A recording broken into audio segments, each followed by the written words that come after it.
இங்க வாழக்கூடிய குகை மனிதர்கள் எல்லாருக்குமே சாப்பிடறதுக்கு எதுவுமே இல்லாம ரொம்ப பசியோட சாப்பாடை தேடி போயிட்டு இருக்கானுங்க. அப்போ ஒரு மலைக்கு மேல பாத்தீங்கன்னா பெரிய சைஸ்ல ஒரு முட்டை ஒண்ணு இருக்குது. இத பார்த்துட்டு அவ்வளவுதான் எல்லாரும் உடனே கிட்ட போயிட்டு அந்த முட்டையை எப்படியோ கஷ்டப்பட்டு தூக்கிட்டு போறானுங்க. இந்த முட்டையோட சைஸை கொஞ்சம் பாருங்களேன், ஒரு வாரத்துக்கு வச்சு சாப்பிடுவானுங்க போல. இப்படி இவனுங்க தூக்கிட்டு போயிட்டு இருக்கும்போது அப்போ வந்துட்டு இவங்களோட ஆப்பனன்ட் டீமும் இந்த முட்டையை பாத்துறானுங்க. அவ்வளவுதான், அவனுங்களும் பயங்கர பசியில இருந்திருப்பானுங்க போல. பார்த்த உடனே வேக வேகமா ஓடி வந்து இந்த முட்டையை தூக்கிட்டு போலான்னு பாக்குறானுங்க. அப்படி பார்க்கும்போது இந்த முட்டைக்கு பின்னாடி நம்ம ஆளுங்க ஒளிஞ்சிட்டு இருக்கானுங்க, அதையும் பாத்துறானுங்க. அவ்வளவுதான், இவனுங்க அவனுங்களை பார்த்துட்டு பயந்து ஓட ஆரம்பிச்சிடறானுங்க. அப்படி அந்த முட்டையை சுத்தி சுத்தி ஓடிட்டு இருக்கும்போது இவனுங்களும் அவனுங்களை பிடிக்கிறேன்னு சொல்லிட்டு அந்த முட்டை பின்னாடியே ஓடிட்டு இருக்கானுங்க. இப்படியே இந்த ரெண்டு கேங்கும் அந்த முட்டையை சுத்தி சுத்தி ஓடிக்கிட்டே இருக்கானுங்க. அப்படி ஓடிட்டு இருக்கும்போது நம்ம ஆளுங்க வந்துட்டு எப்பா போதுண்டா சாமி அப்படின்னு சொல்லிட்டு பக்கத்துல இருக்கிற குகையில போய் ஒளிஞ்சிக்கிறானுங்க. அவனுங்களும் திடீர்னு எங்கடா போனானுங்க அப்படின்னு சொல்லிட்டு அந்த முட்டையை சுத்தி முத்தி பார்த்துட்டு எங்கேயோ காணாம போயிட்டானுங்க போல அப்படின்னு சொல்லிட்டு இவனுங்க அந்த முட்டையை தூக்கிட்டு கிளம்பிடுறானுங்க. அந்த முட்டை வந்துட்டு பயங்கர வெயிட்டா இருக்கும் போல. இவனுங்க அந்த முட்டையை தூக்கிட்டு அந்த மேட்ல ஏத்துறதுக்குள்ள இவனுங்க பண்ற பாடு இருக்குது. எப்பா மேல போறானுங்க, திரும்ப கீழே வரானுங்க, திரும்ப மேல தூக்கிட்டு போறானுங்க, திரும்ப கீழே வந்துடுறானுங்க. இப்படியே இவனுங்க ட்ரை பண்ணி டயர்ட் ஆயிடுறானுங்க. அதுக்கப்புறம் கொஞ்ச நேரத்துல அங்க ஒரு டைனோசர் ஒன்னு பறந்து வருது.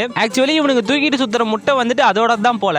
அதனால இவனுங்களை வந்துட்டு பயங்கர ஸ்பீடா துரத்த ஆரம்பிச்சிருது. இதை பார்த்துட்டு பயந்து போயிட்டு அந்த முட்டையை தூக்கிட்டு எல்லாரும் ஓட ஆரம்பிச்சிடறானுங்க. அப்படி ஓடிட்டு இருக்கும்போது தெரியாதனமா அந்த முட்டையை தூக்கிட்டு போய் மலை மேல இருந்து டமால்னு கீழே தூக்கி போட்டுறானுங்க. அந்த முட்டையை நேரா வந்து இந்த எரிமலை மாதிரியே இருக்கிற சூடான ஒரு வெந்நீர் ஊற்றுல விழுந்துருது. அப்படி விழுந்த உடனே பாத்தீங்கன்னா அந்த முட்டை வந்துட்டு ஆஃப் பாயில் ஆயிருது. அவ்வளவுதான், இப்ப இதை வந்துட்டு அந்த கேங் பாத்துறானுங்க. அவனுங்க வந்து இப்ப இந்த முட்டையை சாப்பிட ஆரம்பிச்சிடறானுங்க. அப்படி சாப்பிட்டு பார்த்தா அந்த ஆஃப் பாயில் வந்துட்டு பயங்கர டேஸ்டா இருக்குது. இப்படி இவனுங்க சாப்பிட்டு இருக்கும்போது ஒருத்த மட்டும் போயிட்டு அந்த மஞ்சள் கருவுல எல்லாம் விழுந்து ஜாலியா என்ஜாய் பண்ண ஆரம்பிச்சிடறான். அப்புறம் கடைசியா அந்த ஆஃப் பாயில ஆளுக்கு பாதியா பிச்சுக்கிட்டு ஜாலியா அந்த இடத்த விட்டு கிளம்பிடுறானுங்க. ஆனா இப்படி இந்த முட்டையை தூக்கிட்டு வந்து போட்டவனுங்க மேல அந்த டிராகன் கிட்ட மாட்டிட்டு ஓடிட்டு இருக்கானுங்க.